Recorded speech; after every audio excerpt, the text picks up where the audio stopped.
Statement kontroversial Amin Rais karena perlakuan terhadap Rizik ditulis oleh Sardi di sewar.com.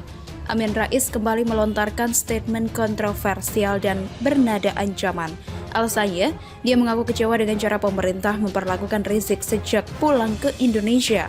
Maklum saja, mereka sama-sama masuk ke dalam komplotan sakit hati yang entah kenapa sangat benci kepada pemerintah.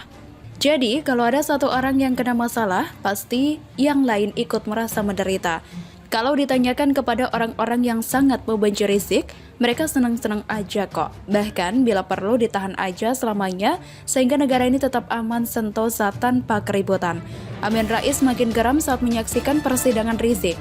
Dia menilai Rizik mendapat perlakuan tak pantas dan terkesan didiskriminasi.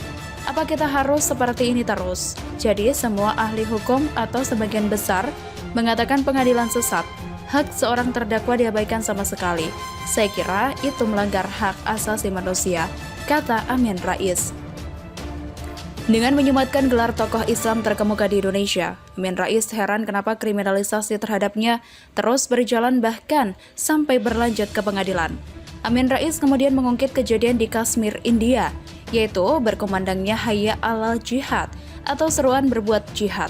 Dia mengecam seandainya Rizik terus diperlakukan tidak baik, maka jangan menyesal jika seruan yang sama juga berkumandang di Indonesia. Saya cuma ingin menyampaikan, jangan sampai keluar dari lisan Pak Habib Rizik itu, misalnya seperti yang terjadi di Kashmir. Bagaimana orang India ketika terpojok lantas mengumandangkan Hayya 'alal Jihad, urainya.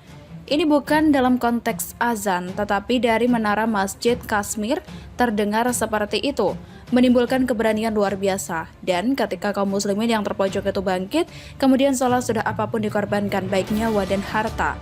Tegasnya, Amin Rais yakin Rizik tidak pernah berupaya memberontak atau menggulingkan kekuasaan yang sah.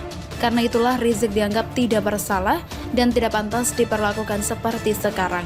Cuma ingin bagaimana negeri ini dibenahi, nilai-nilai agama Islam dimuliakan, jangan sampai umat Islam mendapatkan diskriminasi seperti hantu yang ingin dimusnahkan, katanya. Ada ulama yang mengatakan, Pak Amin, andai kata waktu Habib Rizik itu diborgol kemudian begini, angkat tangan. Lalu dari mulut keluar Hayya 'alal Jihad. Lalu bilang biadab, dia bilang itu akan ada gelombang elektronik yang menyentuh kaum muslimin tergelitik, kata dia. Hahaha, mau ancam ya? Amin Rais masih aja halusinasi akut. Tak sadar diri bahwa dia ini seorang pecundang di dunia politik yang ucapan-ucapannya tidak lebih dari angin lalu yang tidak diperdulikan. Ingatlah, masyarakat yang ingin negara ini damai jumlahnya jauh lebih banyak. Jangan dipikir ancamannya ini menakutkan. Silakan saja kalau memang berani. Sampai tua begini, Amin Rais menjadi tokoh politik yang paling kasihan sekaligus terbuang. Makin tua, makin redup, makin bertambah usia, makin ngawur dan stres. Orang ini sudah tercatat dalam sejarah bangsa, di mana pernah terlahir seorang tokoh politik yang munafik dan tukang halusinasi, yang mulutnya sangat tidak beretika, suka memperkeruh situasi demi popularitas dan kekuasaan, rela mengoyak persatuan dan kesatuan bangsa dengan statement-statement basi. Negara ini sangat malu punya tokoh seperti dia. Masyarakat pun mungkin sudah mual entah berapa kali melihat tingkahnya yang makin kesini makin kekanak-kanakan. Buktinya, Amin Rais seolah mau intervensi jalannya persidangan. Padahal kalau ada lawannya yang disidang, dia pasti akan ancam siapapun yang berani intervensi hukum. Tapi, kalau kelompok sendiri maunya langsung dibebaskan tanpa syarat. Saya yakin Amin Rais pura-pura buta mengenai sikap Rizik selama persidangan. Ngamuk karena mau sidang offline dan tidak mau menjawab pertanyaan hakim. Pernah membentak dengan nada tinggi. Begitu juga dengan kuasa hukumnya yang teriak-teriak. Pendukungnya juga sama saja, liar dan keras kepala. Coba pikir pakai otak, jangan pakai dengkul. Apakah orang seperti ini patut dicontoh dan diteladani? Selama dia ceramah, berapa banyak ucapan-ucapan meresahkan yang sudah terlontar dari mulutnya? Jangan merasa sok benar, padahal banyak bukti yang membuktikan sebaliknya. Kalau mau menang sendiri, silahkan pergi saja dari negara ini. Bagaimana menurut Anda? Debat panas Imam Jumbo versus Bima Arya, Rizik maki semua pihak di bulan puasa. Ditulis oleh Niha Alif di sewar.com. Persidangan Rizik berlanjut dengan agenda mendengarkan keterangan saksi. Seperti biasa, bukan Rizik namanya kalau tak menggunakan kata kasar, menunjuk-nunjuk, dan sebagainya. Tidak hanya hakim dan jaksa yang ia sumpahi, bahkan Bima Arya akhirnya jadi korban keganasannya. Padahal kita tahu di bulan suci seperti ini sangat diharuskan untuk menahan diri, tidak hanya dari lapar dan haus, namun juga dari perkataan sia-sia dan tercela.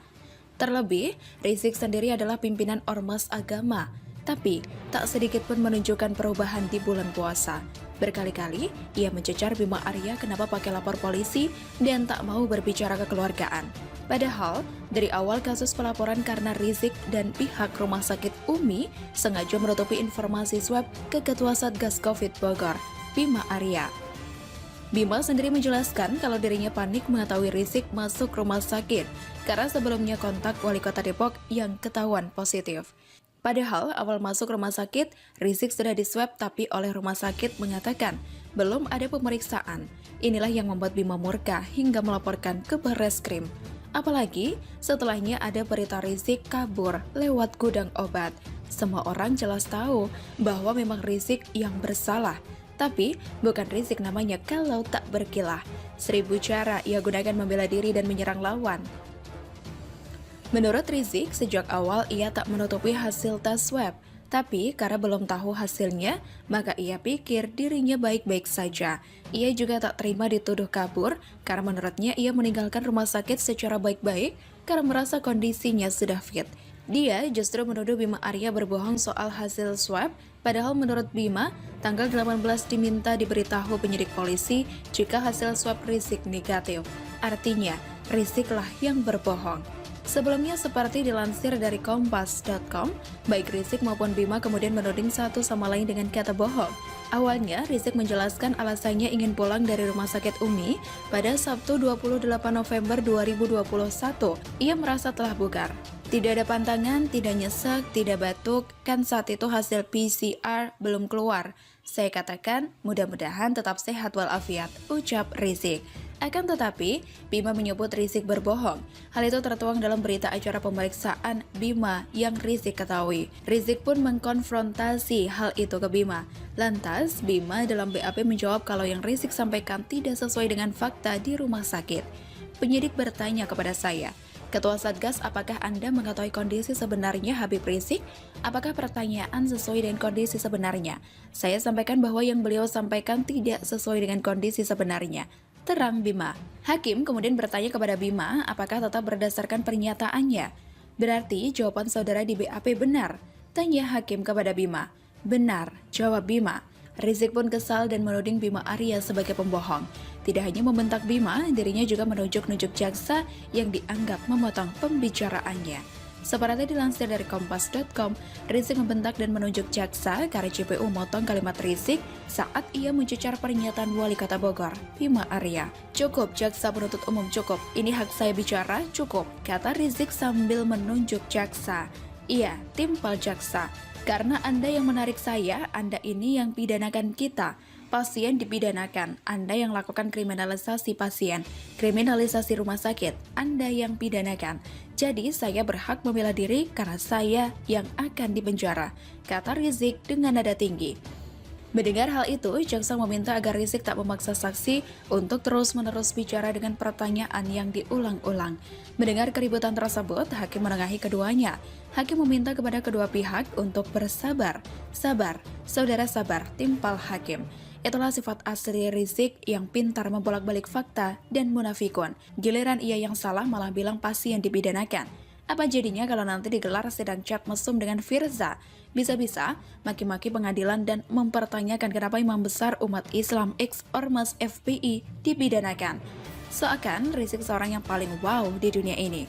Semoga saja persidangan hari ini bisa menjeratnya dengan hukuman berat. Sudah salah ditambah dengan mempertontonkan attitude yang sangat buruk. Kalau perlu, Rizik diganjar hukuman seumur hidup agar tak ada lagi perkataan dan sikap buruknya diumbar di publik dan juga media.